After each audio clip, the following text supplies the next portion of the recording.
السلام عليكم. بسم الله الرحمن الرحيم. الحمد لله رب العالمين. والصلاة والسلام على نبينا محمد وعلى آله وأصحابه أجمعين. نتابعهم بإحسان إلى يوم الدين. أما بعد. So where did we leave off last time? Sorry? No, this is not Oh, I'm sorry. This is Journey to the Hereafter. Yeah. Wrong class. So this class is the Journey to the Hereafter. Yeah. So we talked about death, we talked about the journey of the soul, and then some of the things that the different Muslims and the non-Muslims, the questioning of the grave, that's called the fitna, which is the test, and the answering. And then is there anything else to talk about? I think you talked about how the grave is. Good, the tightness of the grave. And I think we left off, so there was a question. Sorry? The things that Good. what is the punishment of the grave? So the punishment of the grave, is that right? So the punishment of the grave. So the fact that there's a punishment of the grave, what are the causes of the punishment of the grave, and perhaps how we can protect ourselves from the questioning or the fitna and the punishment of the grave. We're going to continue with that. And then I think some of the questions that had to do with the soul and the spirit last time were kind of asked. I'm going to quickly cover those, and hopefully inshallah, if we have time, go into then starting the Ashrat al-Sa'a, which are the signs of the hereafter. So one thing that we need to mention about, which is because we started talking about the soul in the grave, and we had lightly touched upon the fact that the soul in the grave, or generally when a person dies, there is either na'im or adab. So na'im, which means that there are how do you describe na'im? Well, I guess bliss, you're right. So bliss, enjoyment. And then there's adab, which means punishment and torment. Now, this is, for us, this is something that is considered mutawatir, which means it's transmitted. The news of this is transmitted from one generation to the other, and there's no way that it's not authentic. And Imam al-Tahawi, he mentioned this. He said that the narrations from the Prophet ﷺ, there is tawatur in them. Whomever has the ability to look through them, whether the questioning of the two angels or anything that happened in the grave. So that has to be mentioned. Now, also there is indications in the Quran itself of the life in the grave, and the things that happened.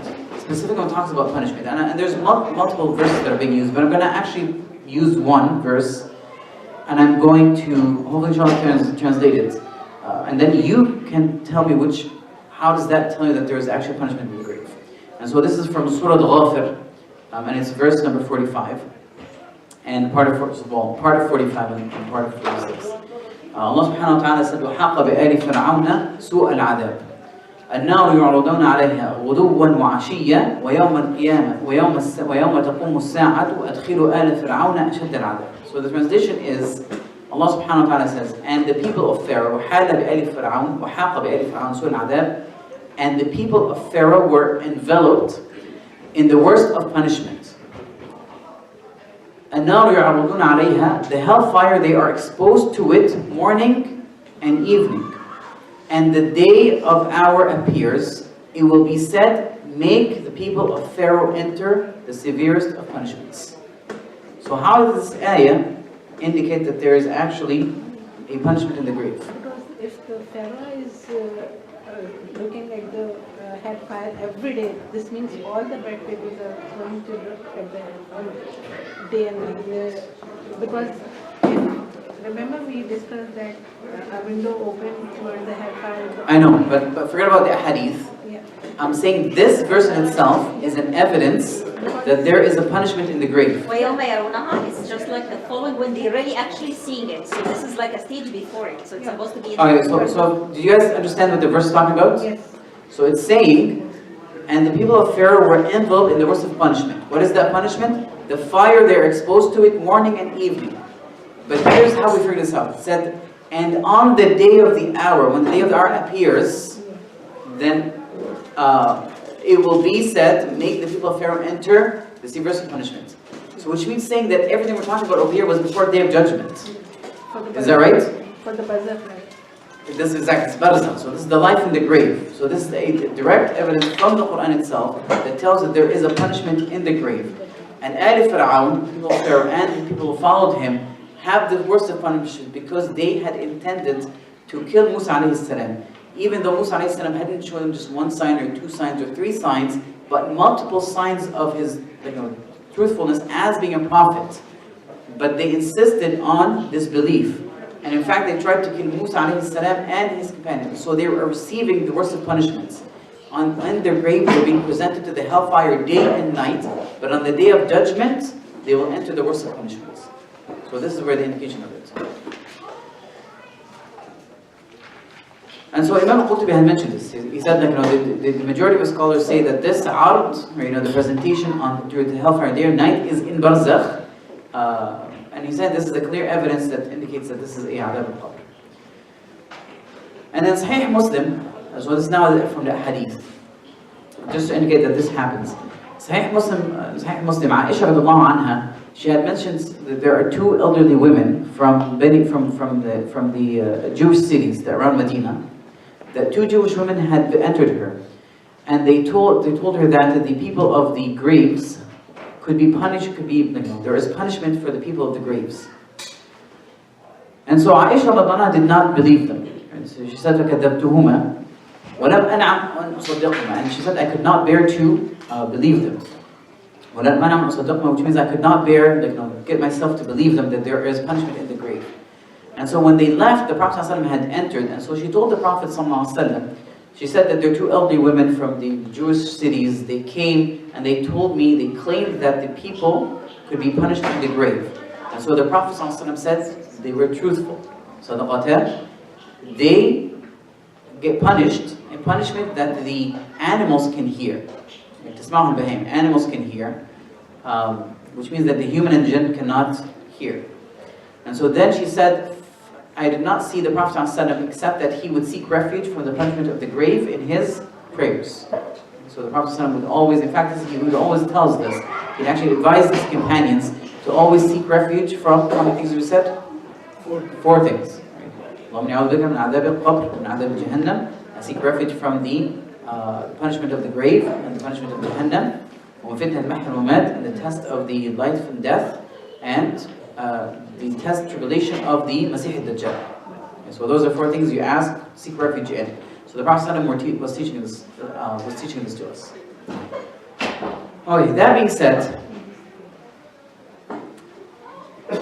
whether we look at all the hadith we mentioned before, that a person, his seat is shown to him on the day of judgment, in his grave, this will continue, which means that he will be remaining in that grave until the day of judgment. And this is an entire life that's different than the worldly life.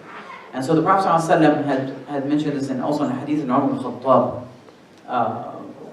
Just another narration, that each one of us, when one of you dies, his seat will be presented to him during the day and the night. If he was from the people of Jannah, then he is from the people of Jannah. Then he is from the hellfire, then he is from the hellfire. And he will see, this is your seat until the day of judgment. Which means that this will be the situation until the day of judgment.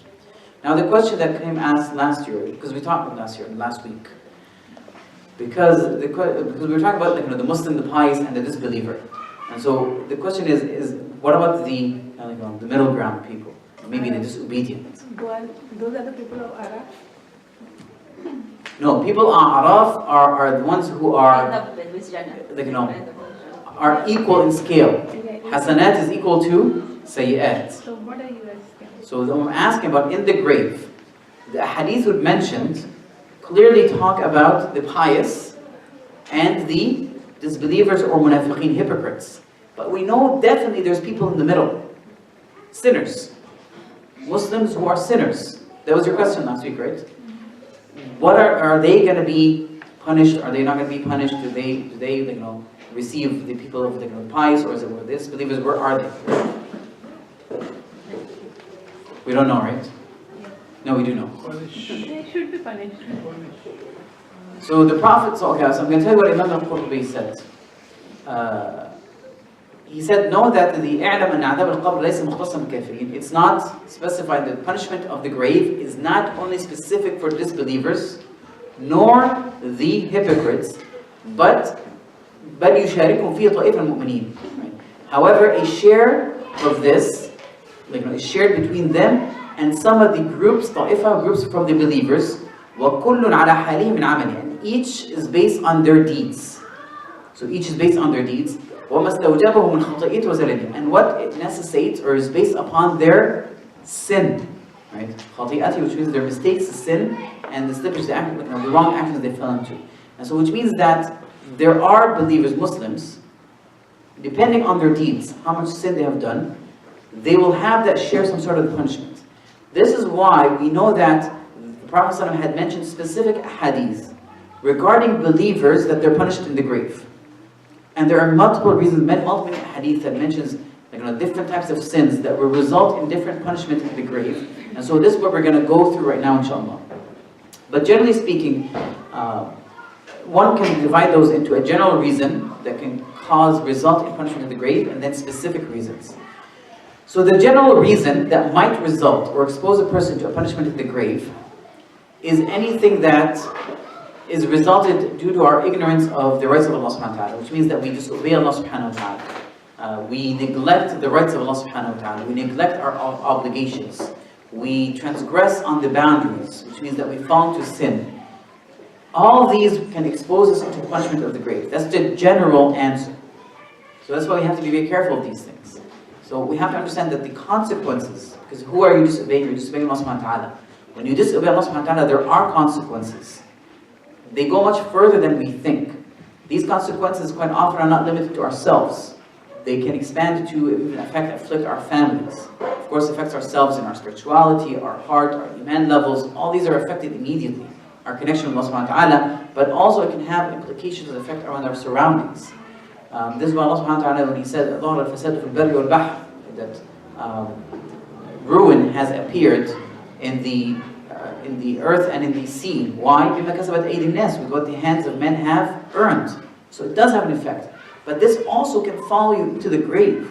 Not even that, in the grave it's pretty bad because this is when you see it and it can last quite a long time, but even in the hereafter also can have an effect.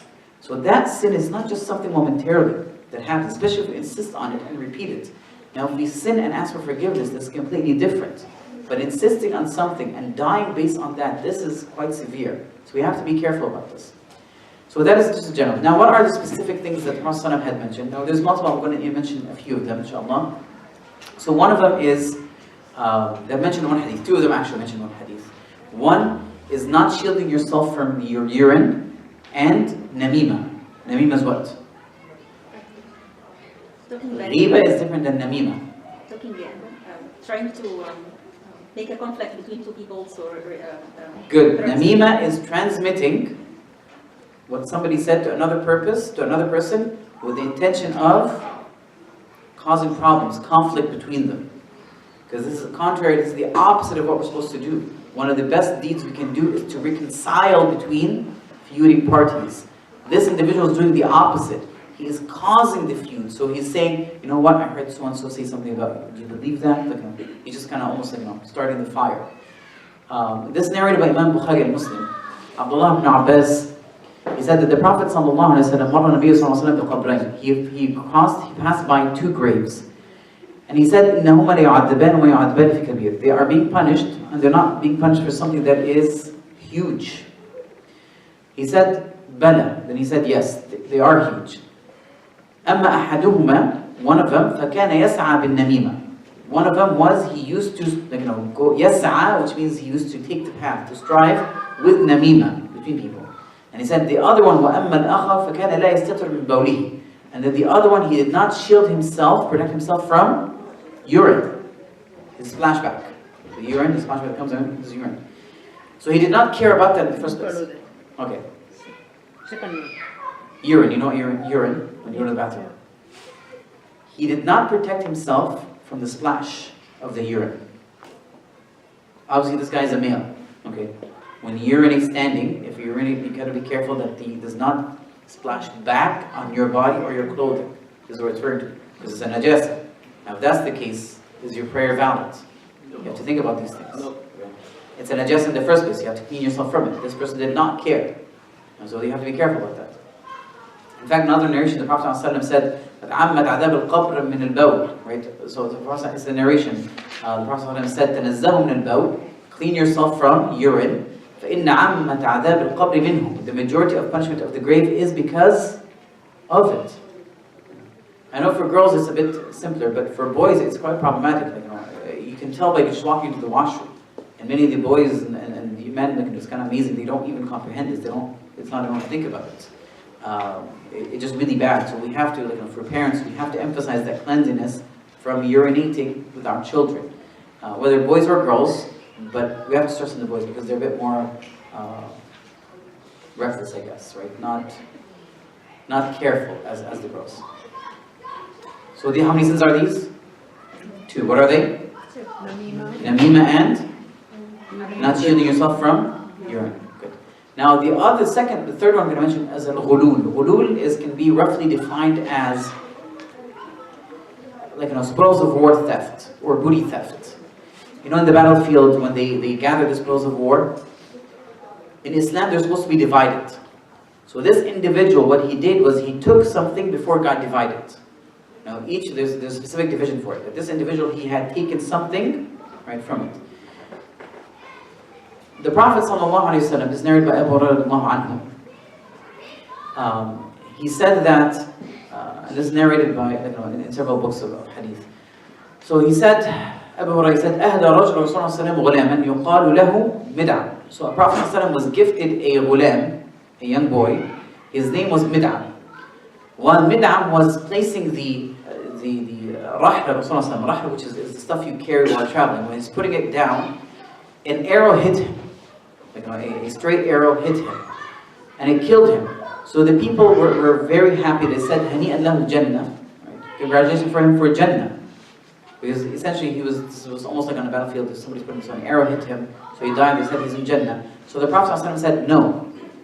He said, وَالَّذِي نَفْسِ بِيَدِي, with whom my soul is in his hand, الشملة, which is a piece of clothing, التي أخذها يوم خيبر, that he took on the day of Khaybar, from the ghanima, from the spoils of war, before it got divided, لم تصبها المقاصد, which means it was not divided, which means he wrongfully took it. He essentially stole it. لا تشتعل عليه نارا, it is لا تشتعل, which means it's being lit, right? And in his grave with fire upon him because of what he stole. And so فلما سمع ذلك الناس, when people heard this, جاء رجل بشراك من شراكين للنبي صلى الله عليه وسلم. And so that when people heard that, a person came with a shoelace to the Prophet ﷺ, and he gave it to him. Can you imagine a shoelace? So the Prophet ﷺ said, "Shirak min nar or shirakan min nar." He said, a shoelace from hellfire or 2 shoelaces from the hellfire. So it's as little as that. Anything that does not belong to you, anything that you take wrongfully, does not belong to you, can result in something like that. And so we have to be very extremely careful. Especially in the world society we live in, it's quite amazing how easy it is for us to take things that don't belong to us. Sometimes don't think about it. And so you have to be very careful. Even the fact that, let alone people actively sometimes doing this, actually going out of their way and taking things that don't belong to them. Especially at the younger ages, whether it's middle school or high school, just because they want worldly possessions. I know the high schoolers, sometimes they complain they lost a set of their headphones, somebody had taken it, somebody lost a charger. Sometimes I don't think of these things as little things, but they're huge things. Yes, this hadith specifically for the hasud of the booty, but spoils of war, stealing it before it's divided. But maybe perhaps one can say that anything you steal might result in something that is similar. Wallah. Alright, so that's how many we have? 3. Good. And I'm going to mention 4 in a row. That is lying, abandoning the Quran, zina, and riba. So how many are these? What are they? Lying, abandoning the Quran, zina, and riba. Now, I don't know what's the best way to translate riba. Interest or, I don't know, I guess interest is the best way, right? Usury. Example, usury, okay. Now this comes actually from a long hadith. From the Prophet ﷺ. He had mentioned this is something he'd seen in his vision at night. And there's also another hadith that kind of compiles some of the other stuff. But anything that the prophets see in their night, in a vision, is a revelation. Okay? Anything that the prophets see as in the night as a vision, that is a form of revelation. And the Prophet had mentioned this in a separate hadith, but also we know it because Ibrahim alayhi salam, you remember the story where he got when he was talking to Ismail, he said, Inni ara fi an-nawmi anni adbahak, inni ara fi manami anni adbahak, that I see in my sleep, my vision, in my sleep, that I am sacrificing you. So this is an order from Allah subhanahu wa ta'ala for the Prophet Ibrahim to sacrifice his child Ismail. And so Ismail told him, he said, If'al ma tu'mar, right? Do what you're commanded. So we understand this, that visions in the prophets only. Visions are considered a revelation, it's an order, not for us.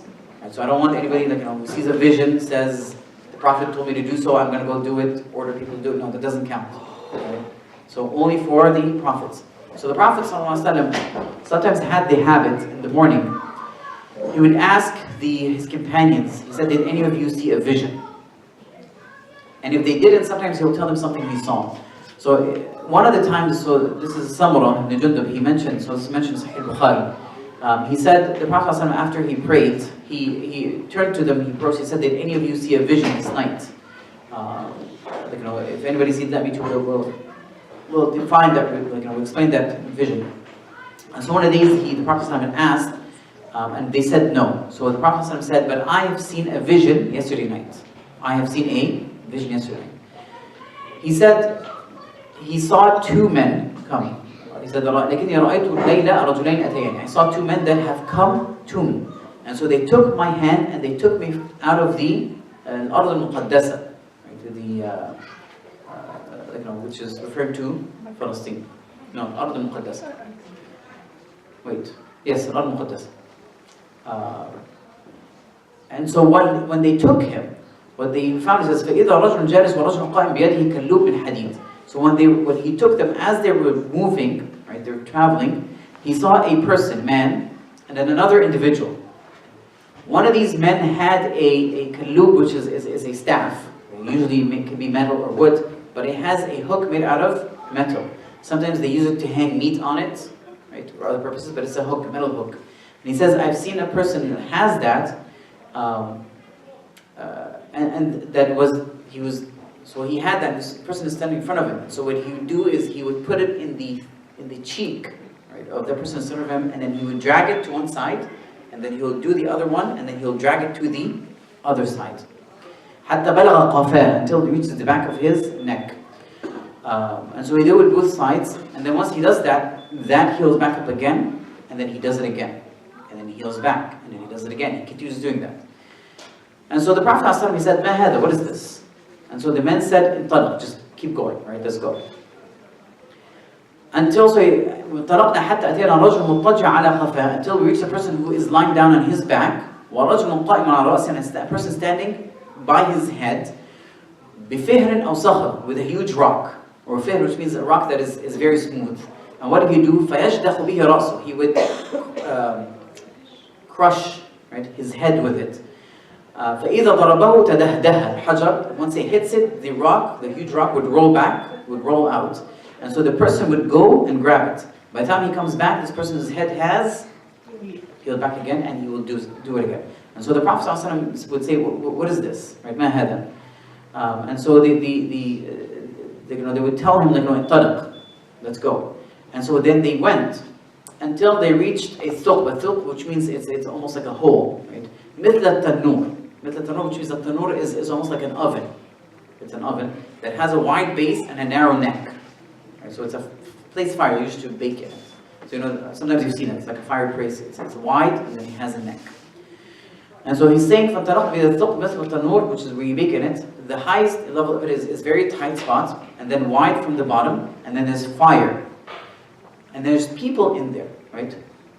They keep up, as they approach the fire, it elevates them up again as it's burning them until they almost come out, and then the fire lowers down a bit, and so they fall, and then lights up back again, and so it pushes them up, right, as it burns them, and then it goes back down again, and it keeps doing that.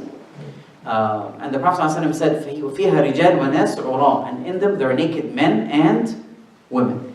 Right? So how many types of people we have so far? 3. Good. فَقُلْتُ مَا هَذَا? He said, what is this? He said, I don't know. He said, انطلق. So they left. فانطلق حتى أتينا على نهر من دم, until we reached the river from blood. فيه رجل قائم. There's a person standing. على وسط النهر رجل بين يديه حجارة. So this person standing in the middle, and then a person at the banks that has rocks. And then the person in the middle of the river would approach. If he ever wants to come out, the person at the banks would hold the rock and throw it, and it enter his mouth and push him back until the middle. And then he'll try to come back again. He keeps doing that. So the Prophet ﷺ asked, what is this? And they said, let's go. So they have انطلقا حتى إذا انتهيا إلى روضة خضراء فيها شجرة عظيمة, until they reached a huge green garden. There is a huge tree in it. وفي أصلها شيخ وصبيان, and at the basin of that there is an elderly gentleman, and around them there are kids. وإذا رجل قريب من الشجرة بين يديه نار يوقدها, and then another man who's close to the tree, between him there's a fire that he's lighting it. And so فصعد بي في الشجرة, so they climbed with him up the tree. وأدخلاني دارا لم أرى قط أحسن منها, and they allowed him, they took him into a house that he hasn't seen anything more beautiful than it. فيها رجال شيوخ وشباب ونساء وصبيان. In it there are elderly people, young people, women and children. And so they took him out from it, and they went further up in the tree. فأدخلاني دارا هي أحسن أفضل. They entered him into a house that is even more beautiful and more larger.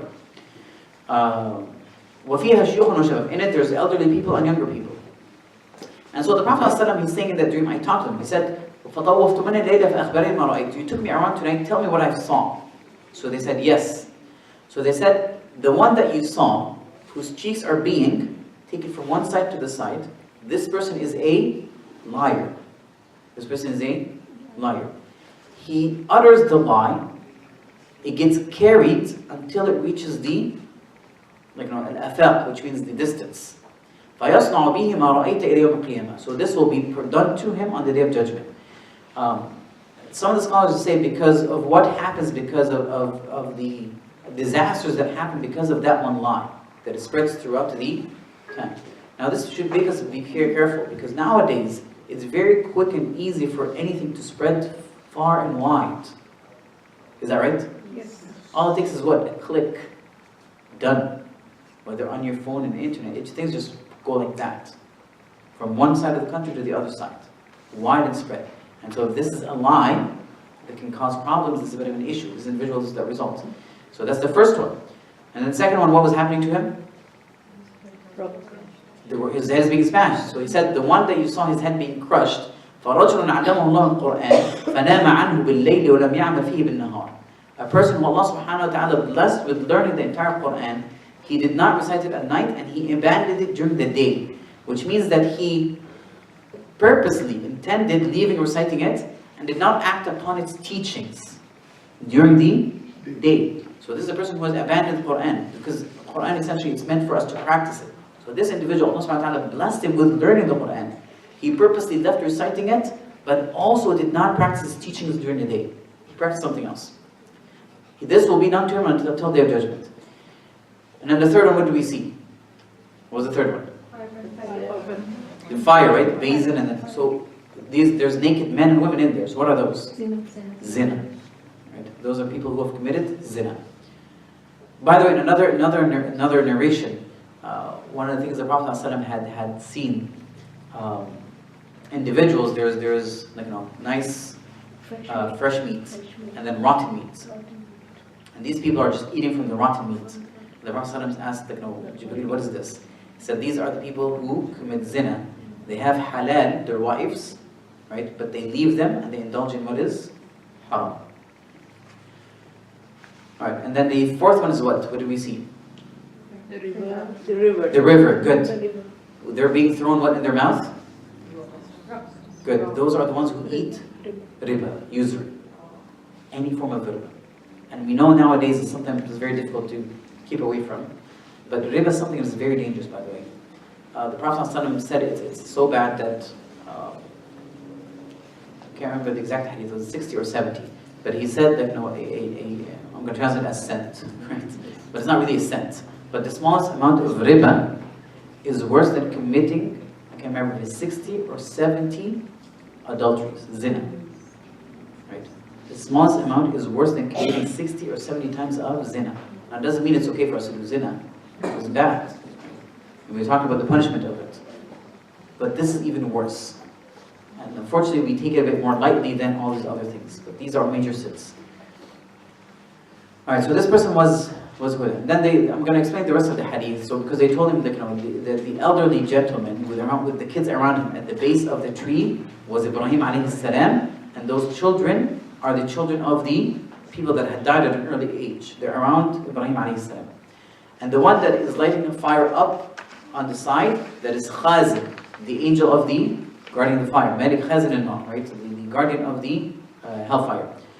And the first house you've seen, دخلت دار عامة المؤمنين, right? This is the house of the majority of the believers, referring in Jannah. وأما هذه الدار فدار الشهداء, right? And then the one that was higher above it was for the martyrs. And then he said, وأنا جبريل وهذا ميكائيل. So the two individuals said, and I am Jibreel, and this is Mikael. And then raise your head. They told him, raise your head. رأسك. So he said, I raised my head. فإذا فوق مثل السحاب. Right, there's almost like a cloud. قال ذلك منزلك. So that is your house. And so he said, allow me to enter it. So they said, no, there's still some time for your life that remains to complete. If you complete it, once you complete it, this will be your house. So the Prophet ﷺ has seen his Jannah, his house, even before his death. Alright, now there are other things that can prevent a person from enjoying the pleasures of the grave, the doors of Jannah being open for him. One of them is debt, owing money to people. So dying while there is debt upon you. The Prophet ﷺ had mentioned a couple of hadith. So this hadith is narrated by Sa'd ibn Atwal. He said that his brother had died and he had left behind 300 dirhams. So dirham is what? Silver coins. So he left 300 dirham coins and he left children. And so he said, I wanted to spend that money on his children. So the Prophet ﷺ told him that your brother is held captive with his debt. Is held captive in his grave with his debt. So go and fulfill his debt. So he said, I went there and I fulfilled his debt. Then I came back and he said, O Messenger of Allah, I fulfilled his debt except for 2 dinars. A woman has claimed it and she has no evidence, no support for that claim. So the Prophet ﷺ told him, give it to her. She is honest. She's truthful. Right? It's her right and she's truthful. And then the Prophet ﷺ, he mentioned, when he's mentioned being captive, he said he's being captive, which means held from the Jannah. So a person who has debt, that's why it's very important for us to make sure that we really stay as debt-free as possible, as much as we can. I know it's very difficult in time to live because everything is based on financing, right? You get a car, you take a loan. You buy a house, you take a loan. You go to college, you take a loan. It's very difficult, I know, but we need to clear those debts, inshallah, before we are able, especially when we're talking about personal debts. If the debts are forgiven, that is good. So the Prophet ﷺ quite often would ask, does he have any debt? Do you want to pay the debt on him? Do you want to forgive him? And so quite often he will encourage people to ask, to allow that debt to be released. Okay. Now what can secure us or save us from the punishment of the grave and the test of the grave? Those are things we can do that can help us protect us from these things. Okay? So there's a general reason and more specific reason. The general reason obviously is to do what? The good deeds. Good deeds. Reciting Surah Al-Quran. No, I'm talking about general. These are specific. Stay away from everything bad we just mentioned, right? Yeah, opposite of everything. Opposite of everything. So stay away from riba, stay away from zina, stay away from lying, and stay away from usury, from namima. Make sure your clothes are clean. All these things. Free yourself from debt. So generally speaking, but generally obeying Allah subhanahu wa ta'ala and staying away from sin. That's the general. Now there are specific things that we can do perhaps that can help us with this. Now the reason I said just good deeds, right? Generally good deeds. Because, extra good deeds. I'm not talking about the mandatory. The mandatory you have to do, but I'm talking about extra good deeds. Because remember the hadith mentioned last week, the prayer comes from the head and protects them. Fasting, and then zakah, and then all good deeds from the bottom. Yes? I just have a question. All those things that you just mentioned about the hooks on the side of the cheek and all that stuff, Are you talking about hellfire or the? No, this is punishment in the grave itself. Okay. Punishment in the grave. This is not the hereafter yet. So these are being punished in their grave. Because the hadith said this will be done to them until the day of judgment. So it's understood that this is being done after their death.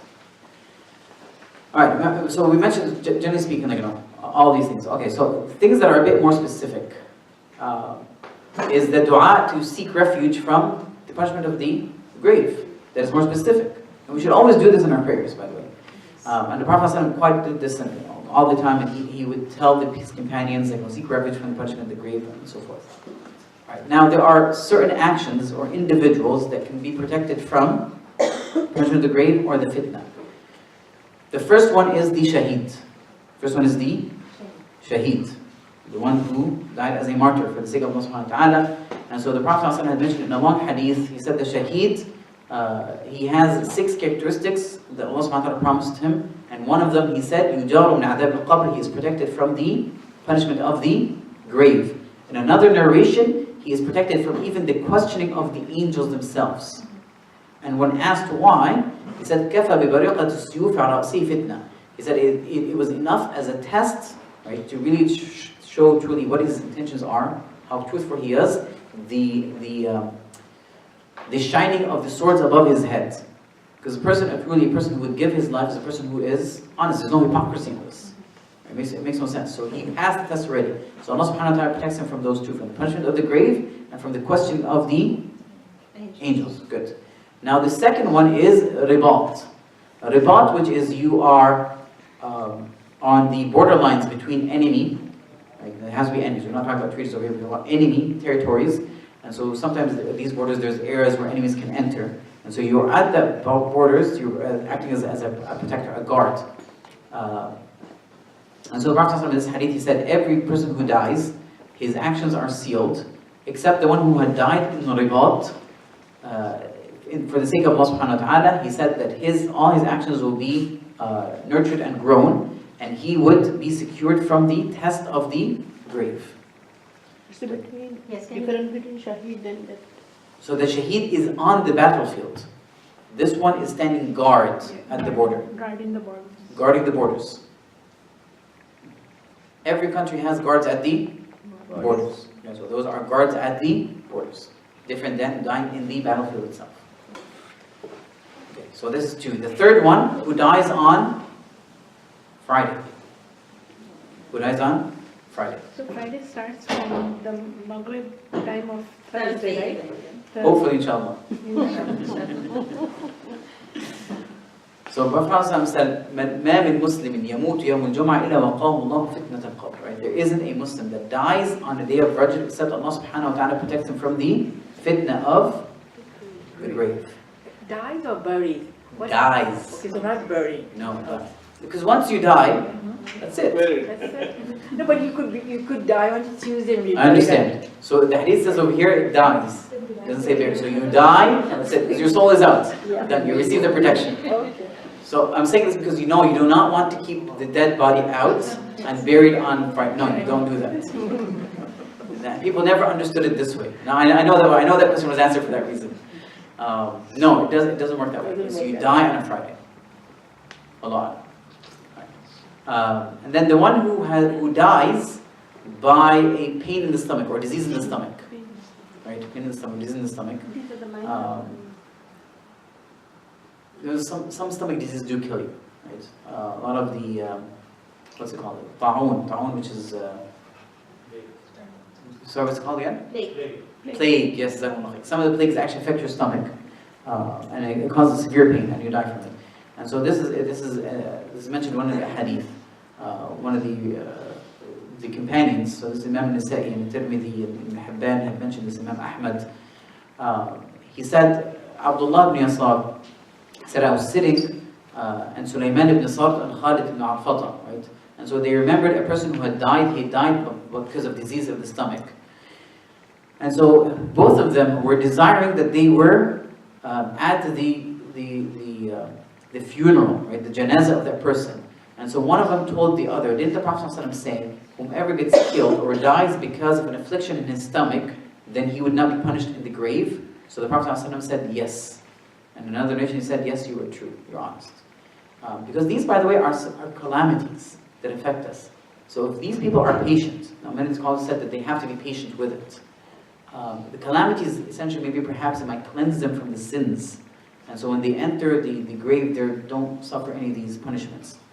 Now I'm going to mention last one, there's several ones, but I'm going to mention the last one because the sister had mentioned it, which is reciting Surah Al-Mulk. Surah Al-Mulk. Before you go to sleep. So Ibn Abbas, he had mentioned this. He said a man from the companions of the Prophet ﷺ, he was going somewhere and he wanted to fall asleep, so he put down his bed on a place. He didn't know he was on it where it was a grave. And so he slept on top of it. And so he dreamt that there's a human being, a person, reciting Surah Al-Mulk until he finished it. So he got up and he went to the Prophet ﷺ. He said, I slept on top of a grave not knowing it's a grave. And then I heard a person reciting Surah Al-Mulk and then he ended it. And so the Prophet ﷺ said, Hiya al-Mani'a, right? Hiya al-Munjiya. Hiya al-Mani'a, it is the preventer. Hiya al-Munjiya, it is the savior. Tunjihi min adhab al-qabr. It saves you from the punishment of the hellfire. So inshallah, hopefully, before we go at night, every single night, you should try to recite Surah Al-Mulk. So if we recite instead of during the prayer, during the Isha prayer, it counts? Or no, So the hadith says Hiya al-Munjiya, right? It is Mani'a. So we recited every single. So whatever recitation you said, even if it's outside the prayer, in prayer, this point is just recited. It counts. However, I don't think most people don't make it a habit to recite in Isha Surah Al-Mulk. Quite often they do either before the sleep or after Salat al-Isha or whatever the case is. So in another narration, it comes and protects you, fends off the punishment for you. But generally speaking, this is what they have mentioned regarding it. Any other questions? That collapsing of the wall or something like that. Collapse of the wall. Or on the body. No. So the Prophet said, there's a difference between that and a person who has the status of a shaheed. Right? The battlefield is different. Alright, now, the question always gets asked, where are the souls? What happens to them? Where do they go? Come back to the body. Sorry? Does it come back to the body?